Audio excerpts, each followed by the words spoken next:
Nama Bapa dan Putra dan Roh Kudus. Amin. Shalom Aleichem bersama Mesias. Selamat berjumpa kembali saudara dengan saya Archimandrit Romo Daniel Biantoro, Ketua Umum dan pendiri dari Gereja Ortodoks Indonesia. Kita akan melanjutkan acara kita, yaitu menjawab pertanyaan saudara-saudara sekalian. Terutama hari ini pertanyaan berasal dari saudara Daniel Sucipto dari Kalimantan Tengah. Oke. Baik. Pertanyaan dari saudara Sucipto ini, maaf saudara, ini baru saya jawab sekarang, sudah agak lama ya, karena saya memang seperti yang sudah saya umumkan dalam video saya sebelumnya, saya melakukan safari pelayanan selama beberapa bulan, mulai dari tanggal 20 Januari, baru pulang seminggu 2 minggu yang lalu ya, dan itu pun masih dalam keadaan kurang baik ya, belum fit betul ya. Oke, kita baca pertanyaan saudara.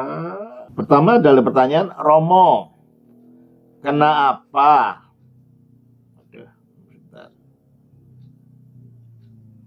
Ini ada beberapa pertanyaan, mungkin tidak bisa kita jawab semuanya ya.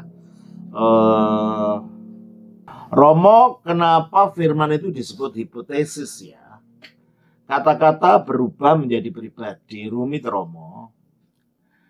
Saudara, bukan hipotesis, tapi hipostasis. Hipostasis itu artinya realita konkret. Ya, hipo itu di bawahnya sesuatu yang berdiri. Jadi ada yang menggarisbawahi, ada realita yang konkret. Mengapa begitu? Sebab ini dibedakan dengan kata-katanya manusia. Kata-katanya manusia itu hanya berwujud suara yang punya makna, tapi realitanya tidak ada, konkretnya tidak ada. Ketika saya tutup mulut saya, ya kata-kata itu hilang, maka kata-kata itu tidak punya hipostasis. Nah, firman-Nya Allah itu punya hipostasis. Mengapa? Karena Allah, Sang Bapa itu adalah memiliki hipostasis, mempunyai realita konkret, dan firman itu gambar tepat, tindasan tepat daripada hipostasisnya Bapa itu. Coba kita baca di dalam Ibrani pasal 1 ayat yang ketiga. Ia adalah cahaya kemuliaan Allah dan gambar wujud. Nah, itu gambar wujud itu, kalau kita baca dalam bahasa aslinya bunyinya begini, ya. Di dalam Ibrani pasalnya yang ke-1, ayatnya yang ketiga, ya. Dikatakan begini. Osun yang adalah apafgasma, pancaran, ya. Apafgasmatis doxis, pancaran dari kemuliaan. Karakter itu tindasan tepat. Kalau kita ada stempel, lalu di situ kan ada apa-apanya gitu ya, ada tulisannya itu. Nah, kalau tindaskan itu persis apa yang ada di sini, persis seperti ada di sini. Itulah karakter. Dan firman Allah adalah karakter tis hipostasios aptu, karakter dari hipostasisnya. Nah, kalau firman Allah itu adalah tindasan tepat dari hipostasisnya Bapa, berarti apa yang ada pada Bapa juga ada pada firman-Nya itu. Tepat wujudnya seperti itu. Oleh karena itu, firman itu berwujud hipostasis, karena firman itu adalah merupakan hipostasis, bukan berwujud, merupakan hipostasis yang memiliki realita konkret, karena firman itu adalah karakter tindasan tepat dari hipostasisnya Bapa itu. Dengan demikian, firman itu bukan hanya suara yang kedengaran ada maknanya terus hilang, tidak. Firman itu mempunyai hipostasis, maka dia mempunyai hidup. Karena dia merupakan tindasan tepat dari hipostasisnya Bapa, Bapa itu punya hidup, maka firman itu mempunyai hidup yang sama seperti hidup yang ada pada Bapa. Makanya sering dikatakan pribadi. Nah, ya pribadi ini kata yang secara alkitabiah, kata yang kurang dapat memberikan penjelasan yang jelas pada kita. Karena seolah pribadi itu dua orang yang berbeda, padahal bukan itu maksudnya. Maksudnya adalah firman itu punya hidup, punya kesadaran, dan punya realita konkret. Coba kita baca dalam Yohanes pasal 5 ayat 26. Sebab sama seperti Bapa mempunyai hidup dalam dirinya sendiri, demikian juga diberikannya anak mempunyai hidup dalam Iya dirinya toh? sendiri. Sebab sama seperti Bapa, yaitu Allah yang esa itu mempunyai hidup dalam dirinya sendiri, demikian pula diberikan kepada anak, yaitu firman itu, hidup pada dirinya sendiri. Jadi hidup yang realita yang konkret yang ada pada firman atau anak ini berasal dari Bapa, karena anak ini merupakan tindasan tepat daripada hipostasisnya Bapa, sehingga anak ini atau firman ini disebut firman yang hidup karena dia memiliki hidup dan di dalam dia ada hidup. Coba kita baca di dalam Yohanes pasal 1 ayat yang keempat. Dalam dia ada hidup. Dalam dia ada hidup. Ya kan? Jadi oleh karena dalam perjanjian baru, firman itu konkret menyatakan diri dalam wujud yang hidup, wujud manusia yang hidup. Kita baca dalam Yohanes 1 ayat 14. Firman itu telah menjadi manusia. Firman itu telah menjadi manusia. Oleh karena itu dia disebut firman yang hidup. 1 Yohanes pasal 1 ayat 1.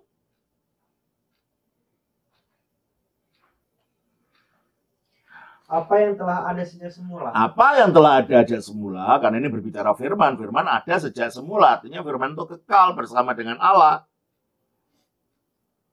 Terus? Yang telah kami dengar, yang telah kami lihat dengan mata kami, yang telah kami saksikan, dan yang telah kami raba dengan tangan kami. Yaitu ketika jadi manusia, dilihat, diraba, disaksikan. Mengenai apa? Itulah yang kami tuliskan kepada kamu tentang firman hidup. Tentang firman hidup. Jadi firmannya Allah itu bukan berwujud benda mati, tulisan atau buku. Firmannya Allah itu bukan berwujud benda mati yang berbentuk huruf. Firman Allah atau penyataan diri Allah itu hidup sehingga dapat turun menjadi makhluk hidup. Karena dia memiliki hidup, memiliki realita kehidupan yang diberikan oleh Bapa. Hidup yang sama yang ada Bapa itu diberikan pada firman, sehingga firman itu bisa disuruh turun ke bumi dari surga. Karena dia mempunyai kehidupan, mempunyai realita konkret. Kita baca dalam Yohanes pasal 6 ayat 38.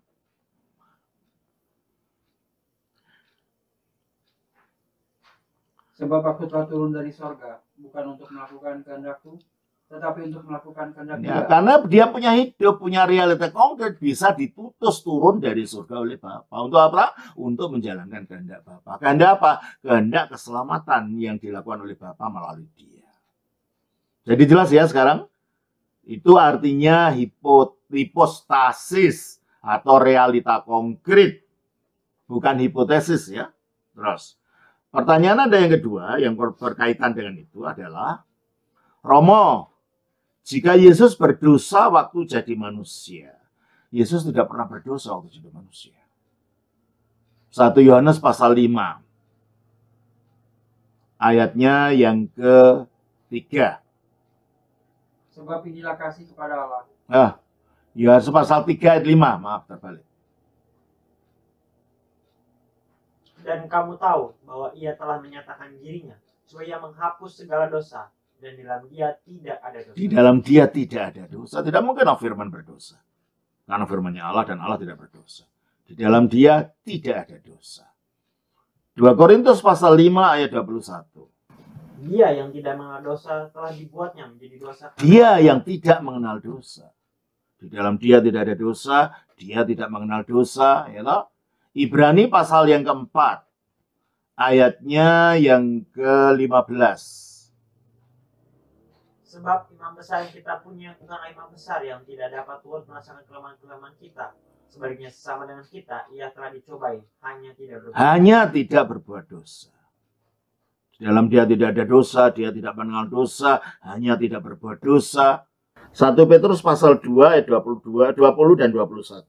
21 sampai 22.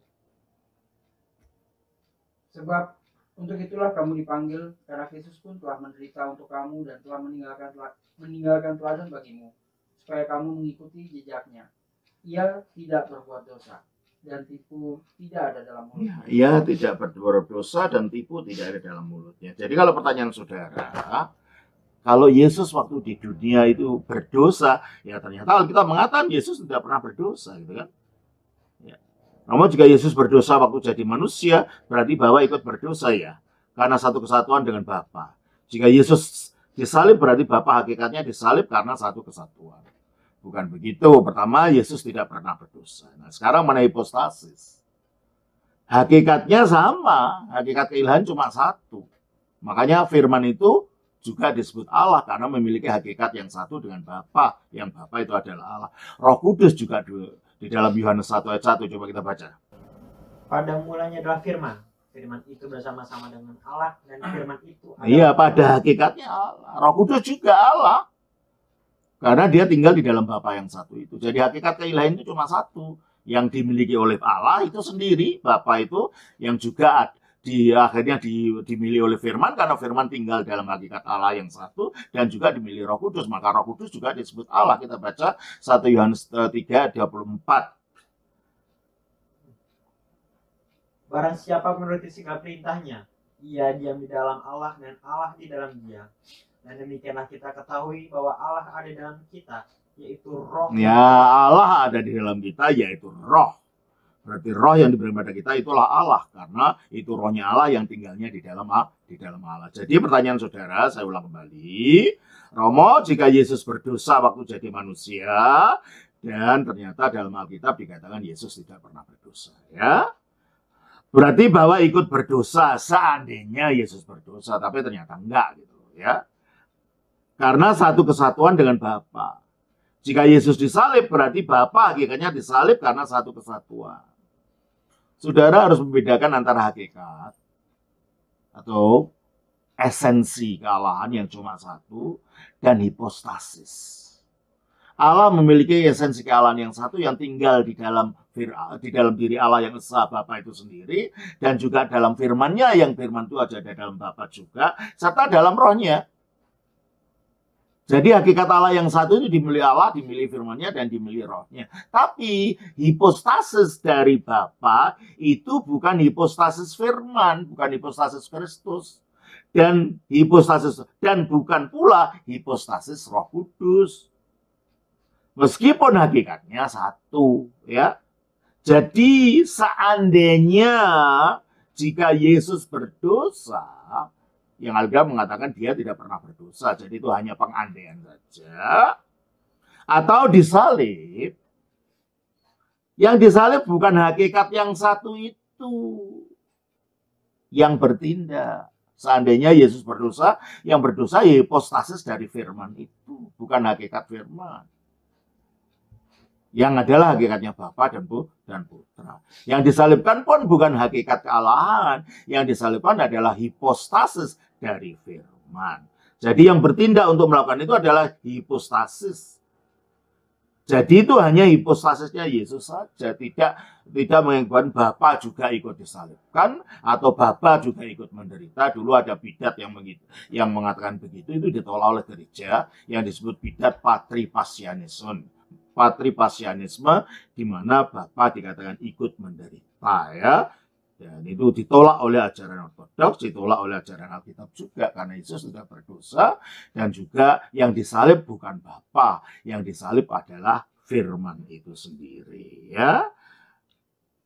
Tapi Yesus pernah berfirman, apa yang aku lakukan bukan dari diriku sendiri. Berarti kan Bapa hakikatnya mengerjakan apa yang Yesus kerjakan, bukan begitu. Coba kita baca di dalam Yohanes 14 ayat 10. Ya. Tolong bacakan. Tidak percayakah engkau bahwa aku di dalam Bapa dan Bapa di dalam aku? Apa yang aku katakan kepadamu? Tidak aku katakan dari diriku sendiri, tetapi Bapa yang diam di dalam aku, dialah yang melakukan pekerjaannya. Jadi di sini yang disalib kata yang melakukan bukan hakikat. Yang dibicarakan bukan mengenai hakikat ilahi. Tetapi Yesus berbicara mengenai kehendaknya yang taat dan satu dengan kehendak Bapa. Bapa. Itu yang dimaksudkan. Makanya dikatakan bahwa Bapa yang diam dalam aku, dialah yang melakukan pekerjaannya. Karena apa? Karena dia menyatu dengan kehendak Bapa. Apa yang dilakukan itu sesuai dengan kehendak Bapa. Jadi coba kita baca dalam Yohanes 6 ayat 38 tadi. Sebab aku telah turun dari sorga bukan untuk melakukan kehendakku, tetapi untuk melakukan kehendak Dia yang telah mengutus aku. Itu yang dimaksud. Dia melakukan kehendak Bapa. Pasal 5 ayat 30. Aku tidak dapat berbuat apa-apa dari diriku sendiri. Aku menghakimi sesuai dengan apa yang aku dengar, dan penghakimanku adil, sebab aku tidak menuruti kehendakku sendiri, melainkan kehendak Dia. Dia tahu kehendak itu. Jadi seperti kata-kata saya ini tidak bisa muncul dari mulut saya kalau tidak saya kehendaki. Kata saya mengucapkan apa yang diucapkan. Kata saya menerangkan apa yang diterangkan oleh kata-katanya. Itu karena kehendak saya. Kalau saya tidak menghendaki, saya diam, ya nggak bunyi gitu loh. Kristus pun begitu. Dia tidak akan melakukan apa-apa kalau itu tidak sesuai dengan kehendak Bapa. Itu maksudnya, ya. Terus saudara mengatakan Yesus berkata kalau dia melihat barang siapa melihat aku melihat Bapa. Coba kita baca Yohanes 14 ayat 9. Kata Yesus kepadanya, telah sekian lama aku bersama-sama kamu Filipus, namun kau tidak mengenal aku. Barang siapa telah melihat aku, ia telah melihat Bapa. Bagaimana kau berkata, tunjukkanlah Bapa itu kepada kami? Mengapa dia mengatakan barang siapa melihat aku, ia telah melihat Bapa? Karena Bapa itu menyatakan dirinya melalui firman-Nya, melalui anaknya ini. Coba kita baca di dalam Yohanes 1 ayat 18. Tidak seorang pun yang pernah melihat Allah, tetapi anak tunggal Allah yang ada di dalam pangkuan Bapa, dialah yang menyatakan. Karena anak tunggal Allah atau firman Allah ini yang menyatakan Bapa. Berarti kalau kita melihat anak tunggal Allah, kita melihat Bapa sebagai yang menyatakan Bapa. Itu maksudnya. Terus pertanyaan saudara, artinya yang bisa kita lihat hanya anak ya Romo. Bapa ada tapi tidak pernah kelihatan atau kita tidak bisa tatap muka. Memang kita tidak akan bisa melihat Allah. Tak seorang pun pernah melihat Allah, ya kan? Coba kita baca dari 1 Yohanes 1 ayat 18 tadi. Tidak seorang pun yang pernah melihat Allah. Tidak seorang pun yang pernah melihat Allah. 1 Yohanes 4 ayat 12. Tidak seorang pun yang pernah melihat Tidak Allah. seorang pun yang pernah melihat Allah. Kita baca juga di dalam 1 Timotius pasal yang ke-6 ayat yang ke-17. Peringatkanlah kepada orang-orang kaya di dunia 1 Timotius 6 ya. Ayatnya yang ke-16. Dialah satu-satunya yang tidak takluk kepada maut, bersemayam dalam terang yang tak terhampiri. Seorang pun tak pernah melihat Dia, dan memang manusia tidak dapat Ya, seorang pun tak pernah melihat Dia, dan memang manusia tidak melihat Dia. Jadi yang kita lihat nanti adalah kemuliaan Allah di dalam wajah Kristus. Makanya yang nampak nanti adalah Kristus. Yang kita lihat adalah kemuliaan Kristus. Kita baca Yohanes 17 ayat 24. Ya Bapa, aku mau supaya dimanapun aku berada, mereka juga berada bersama-sama dengan aku. Mereka yang telah Engkau berikan kepadaku, agar mereka memandang kemuliaanku yang telah Engkau berikan. Agar mereka memandang kemuliaanku. Karena kemuliaan Allah itu dilihatnya di wajah Kristus. Kita nampaknya pada wajah Kristus. Kita baca dalam 2 Korintus pasal 4 ayat 7. Tetapi harta ini kami punyai dalam ayat 6.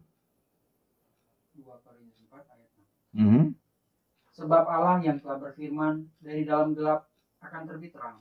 Ia juga membuat terangnya bercahaya dalam hati kita, supaya kita beroleh terang dari pengetahuan tentang kemuliaan Allah. Kemuliaan Allah yang nampak pada wajah Kristus. Jadi yang kita lihat nanti adalah kemuliaan Allah di dalam wajah Kristus. Maka kita akan melihat kemuliaan Kristus itu, ya.